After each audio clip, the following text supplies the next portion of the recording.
All right, jubilations everywhere concerning Simon Ekpa in Finland. Yes, Simon Ekpa have met terms and conditions in Finland for him to release. If today is your first time of joining me, kindly subscribe to this channel, on your notifications, and share this video so that this video will go viral. Prompt to what we heard last week, the fake news that went viral that Simon Ekpa is on his way to Nigeria. He will be extradited to Nigeria by Finland government. Thank God for the help of social media. As some people are criticizing it, that social media is a terrorist organization, which we have come out and they counter it, that as social media have disadvantage, the advantage of social media is bigger than the disadvantage. Of course, over in Finland now, I will show you the evidence of the video. You will watch it by yourself so that it not look as if this morning I am exaggerating or I have come with a fabricated story this morning. There is a video attached to it. You watch it. Give me 3 minutes of your time and I will give you time to watch the video. Yes, in Finland right now, information reaching us that Ibrahim Traore, yes, the great leader of Africa, have stepped in the case of Simon Ekpa, that Simon Ekpa should be released. And what we don't know yet is what Ibrahim Traore, the relationship between Ibrahim Traore now and Simon Ekpa. We don't know. That is what we know. But what is available to us in this video I'm about to show you now is that Ibrahim Traore now have told a Finland government to release Simon Ekpa, and Finland government brought five conditions for Simon Ekpa to be free. Out of the 5 conditions which you will see in this video, Simon Ekpa met with 3, that is ready to go with 3. The remaining 2 is what the lawyer of Simon Ekpa have convinced him to pick one, because at the end of it, when the Burkina Faso president also talked with the Finland government, they agreed that instead of 5, if Simon Ekpa can meet up with 4 conditions, they will allow Simon Ekpa to go. The conditions are here. Watch it by yourself, and as you watch, share this video to all Biafrans all over the world who are waiting for hear what is happening, the update concerning Simon Ekpa. Yesterday was also a court where nnamdikanu was taken to court for his trial. But so far so good. We are waiting. The whole world is watching, and everybody is watching what is happening concerning the case of nnamdikanu. And don't forget that on the 2nd of May, they are still returning back to court for the same issue of nnamdikanu. We pray that everything is going to go well, because for me, nnamdikanu commit no offense. I keep saying it without number. If the Boko Haram, the Fulani headers, who are even going with AK-47, killing people up and down, they are going scot-free, they are rehabilitating them, putting them in Nigeria, I mean, doing all sorts of things to them. What is the crime of nnamdikanu, for goodness sake? His crime is that he said he wants his people to be out of Nigeria. Since Nigeria did not welcome Igbos to the country, let them go. But let me reserve my analysis, and some what I have. Watch this video by yourself. I'm coming back to analyze. Interesting, and a lot of groundbreaking event has unfolded in Finland just yesterday. Yes, just in case you don't know, in our previous video released a couple of hours back, we made mention of the fact that Ibrahim Traore, the leader of Burkina Faso, has ordered the immediate release of Simon, a man held in Kilamakoski Correctional Center. Yes, but as we speak, a lot of interesting event has unfolded. First off, some officers representing Ibrahim Traore traveled to Finland yesterday being the 28th of April of 2025. These officers were representing Ibrahim Traore. When these officers arrived in Finland, they moved straight to Helsinki. They moved straight to the embassy of Burkina Faso, situated in Helsinki, Finland. Showing right now on your screen is a quick description of the meeting held in the embassy of Burkina Faso, situated in Helsinki. Yes, so when these officers representing Ibrahim Traore arrived in Helsinki, Finland, they were greeted by some top individuals and politicians domiciled in the Finnish political sense. After meeting with these officers, they had a quick meeting where they discussed the relationship, the bilateral relationship between Burkina Faso and Finland, and also Mr. Simon's case was discussed, stating categorically that Ibrahim Traore wants the immediate release of Simon, a man held in Kilamakoski Correctional Center. Yes, these officers representing Ibrahim Traore also informed the Finnish authorities that Ibrahim Traore, the leader of Burkina Faso, will cut off any form of trade between Burkina Faso and Finland if Mr. Simon is not released immediately. Yes, some might wonder what effect will Burkina Faso have on Finland if they cut off any form of economic transactions. Well, showing right now on your screen is a quick breakdown of the money sent into Finland from Burkina Faso in the year of 2024. As you can see, a lot of millions of dollars, even entering billions of dollars, have been sent from Burkina Faso to Finland for different goods and services. Showing right now on your screen, it's a quick description. So as you can see, Finland are benefiting from Burkina Faso, and that is why Ibrahim Traore has threatened to cut off any form of economic transactions or bilateral trade between these two countries if Simon is not released immediately.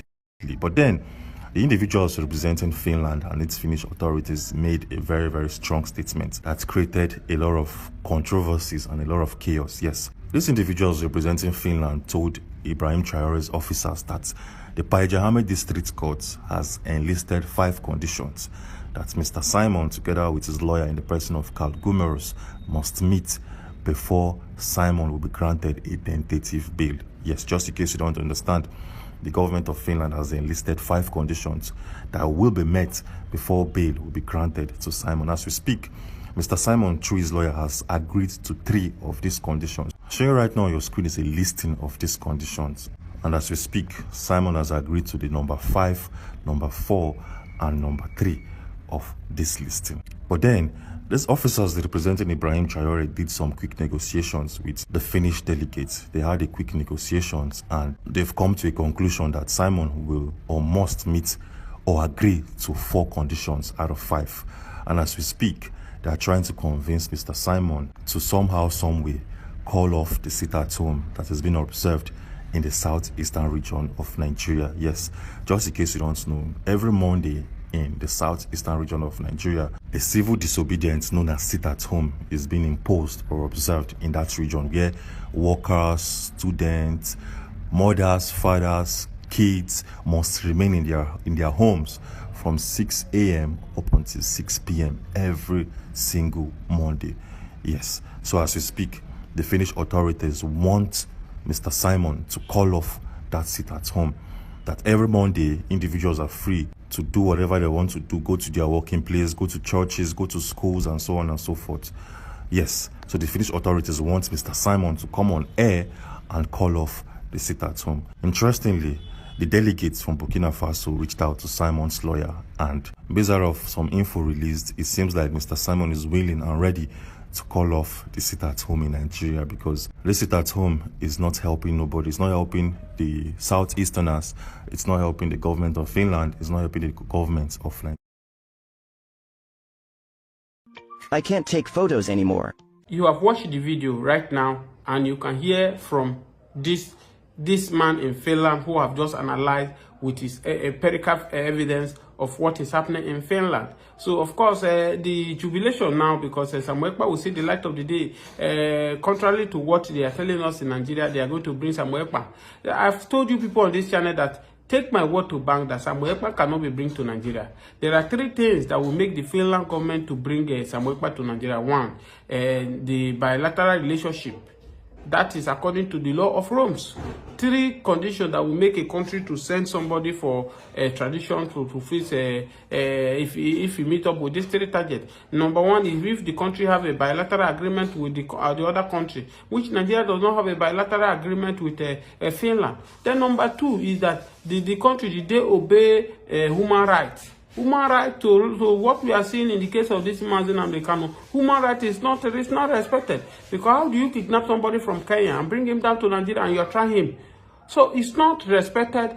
So these are the things we are telling you, that there's no way Finland can do it, no matter the agreement, no matter the promise that they have promised them, and all that, the exchange of oil, crude oil, exchange of whatever they want to do. Their own is still at stake. Don't forget that Finland also fought for their referendum, fought for their freedom. They were in Russia before, but they get there forever. So people pay for it. So I don't think that no matter what the Nigerian government try to do, that Finland we want to take that risk because the whole world is watching. Yes, of course, Simon Ekpa. Any moment from now, we will hear from Simon Ekpa, the latest. Don't forget that today is the last day of April, and in the month of May is the day that they said you are going to hear from Simon Ekpa. Yes, of course. Let's talk about what happened in court in case of nnamdikanu yesterday. Kudos to all those Biafrans in US soldiers, lawyers who came in solidarity to nnamdikanu yesterday. You can see him yesterday in court. Yes, everybody do his own. But the shocking part of yesterday, what happened in court, let's talk about what happened in court yesterday. Yesterday, evidence was brought for nnamdikanu, brought his back, they caught with him when they kidnapped him, because for me, I can never one day talk here that nnamdikanu was arrested. He was never arrested. He was kidnapped in Kenya. Because even the Kenya government denied that they are not aware of what happened. So he was being arrested according to Kenya government. Kenya government said they are not aware. He was being kidnapped. So what they brought with the bag, the equipment they found in his bag was listed, which I also posted on this as a picture on this my platform yesterday. But so far so good. They did not say, oh, they see pistol in his bag, they see AK-47 with him, they see exhibit of destroying Nigeria in his hand. Unlike what we are seeing today in the rest of Boko Haram, the Fulani header who busy moving from one place with AK-47, killing and by people. Even the #1 man, the president of Nigeria, cannot say anything about it. And you can see what I posted this morning about the Ghanaian journalists who have watched Nigeria down. Well, it's part of what I have been saying in this country, that we are no more a giant of Africa. As it is now, Nigeria is a disgrace to Africa. We're not doing the needful, because don't forget that whatever that happened to Nigeria today, it has the tendency of spreading into other countries, because in population we are populated than every other country in Africa. And that's why anything that happens in Nigeria should be a bit concerned to every other countries. Most especially West Africa countries that are close to us. The numbers of killing in Nigeria today that non-politician is talking about, the same Okowa, the APC now, they move in drone to go to Delta State and jubilating and be dancing that all is well because particular politicians, they camp with these people to their party. But yet people are dying in Plateau, people are dying in Benue. None of them have to go there to go and sympathize with them. You see this hypocrisy in these people, that these people never mean well for these citizens of this country. If they can tell us, oh, stand up and defend yourself, don't wait for the security, but they are collecting tax from the masses. That's why we're a bit worried. When Bola Ahmed Tinubu win the presidential primary, I said there's going to be chaos in the country. And what I predicted is exactly what is happening today. It's all about his personal interest. It's all about he did it when he was a governor. He did it when he was a governor, and the same thing is repeating now in federal. It's none of his business as far as the people who surround him to take his mission. They are protected, they are well covered, they have money to spend. It's not bothered about the masses. And that's what we are seeing in his government.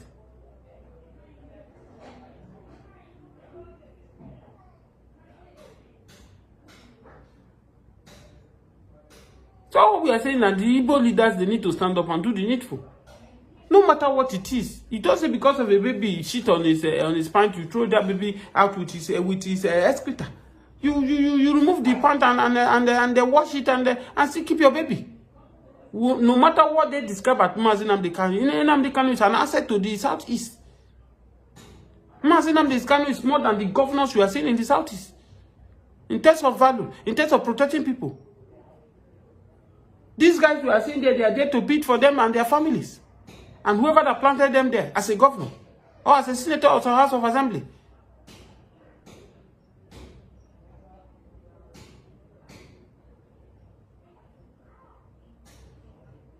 It is high time to everyone to stand up and speak, no matter who is involved. It is a high time Nigeria stand up and stop afraid of death. Death is something that everybody holds, that everybody is going to pay one day. Whether you don't come early, whether you don't come early, that's how God wishes. Whether you don't come late, that is the most important thing, you will die. Methuselah that spent the longest years on earth, he still died. Where is him today? So we must stop this fear of if I talk, I will die. If I talk, they will come and pick me. Let's talk out. Every country today that are better today, they speak out. If you don't speak, nobody knows your pain. It's because the Nigerians are bearing this nonsensical, this Parliament and his regime is doing. And that's why they feel that everything is all right with Nigeria. That's why the Senate President can tell you that if people like go and protest, it's people that are hungry are going to protest. We are not hungry. If thousands of Nigeria come out and start demonstrating in the street of hunger, showcasing the hunger in the land, showcasing they cannot send their children to school, showcasing they can no longer pay their bill, these people will pay a listening ear to us. How many are they in number? They are not even up to 5%. They are not even up to 3% of the populations. But they hold us ransom. They hold our future. These old takers who have taken it upon themselves to destroy this very country.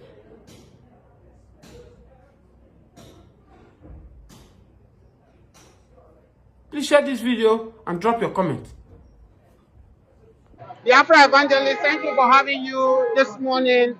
Tomorrow is nnamdikanu trial is resuming again. But nnamdikanu has raised alarm that AU, United States of America, talking about Donald Trump, Ibrahim Traore, the booty of this world, that they should put eye in Nigeria. Nigeria want to do all their possible means to convince the world that IPOB is a terrorist. Knowing that the world have not accepted that IPOB is a terrorist. And that's what is paying Nigeria government. Right now, as we can see, Hope Uzodinma and the Soludo are also doing the damage to IPOB member. What do you have to say about this? Good morning, good afternoon, good evening, and good night, wherever you're watching us from. I remember I almost served that Biafran evangelist, but there is something I want. Yeah, it's a wonderful edition of Politics on the Street today. Today, it's no news that Dr. Ngozi Orabueze is set to commission the first Biafra Washington Embassy. Some persons are of the view that what has Dr. Ngozi Orabueze done to the history and to the struggle. Now she's bringing what she has done, that Donald Trump is set to commission this embassy. And so and then we've seen some persons come out to say that that embassy is just a jamboree, such thing will never come into reality, such thing will never come into existence. But the truth of the matter is that these people, are they not tired of the Fulani killings, mines in Nigeria? Are they not tired? Just of recent, some days ago, the Fulani invaded Plateau State and killed over 16 people. Plateau State is now a mine zone whereby the Fulani can easily perpetrate their acts. And now nobody, even the government, is not coming out to condemn this killing. We don't know if the government indirectly or directly, they are the ones sponsoring this killing. And now we've seen someone who has taken over this freedom, this agitator, all to ourselves to make it a reality. And yet some persons are still coming out to condemn this woman, saying that this woman cannot lead the Biafra struggle. Then tell me, who is then fit to lead the struggle? Now that Simon Ekpa has been given some restrictions of social media, and now we've seen someone who has come out of our own free will to lead this struggle. And some Igbo leaders are saying that will not become a reality. What does the Ohaneze Indigo really want?